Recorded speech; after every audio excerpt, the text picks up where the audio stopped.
Hello friends, ज्ञान studio में आप सभी का बहुत बहुत स्वागत है।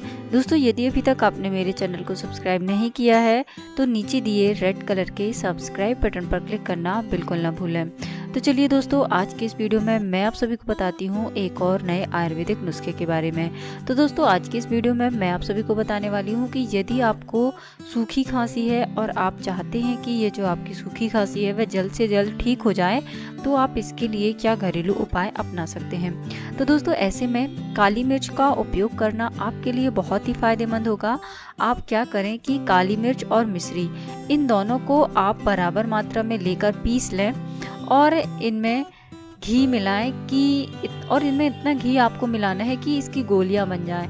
और आप जब भी आपको खांसी आए या फिर आपको खांसी नहीं आए, आपको सूखी खांसी है, तो आप इन गोलियों को मुंह में रखकर चूसें। तो इससे जो हर प्रकार की खांसी होती है उसमें लाभ मिलता है और सूखी खांसी को ठीक करने में यह बहुत ही उपाय कारगर है और बहुत ही पुराना और अच्छा नुस्खा है यह। तो दोस्तों, यह थी छोटी सी जानकारी। उम्मीद करती हूँ आपको पसंद आई होगी। यदि यह जानकारी आपको पसंद आई है तो आप इस वीडियो को लाइक कीजिए, शेयर कीजिए और बेल आइकन को भी दबाइए ताकि इसी तरह के वीडियो का नोटिफिकेशन सबसे पहले आपके पास तक पहुँच सके।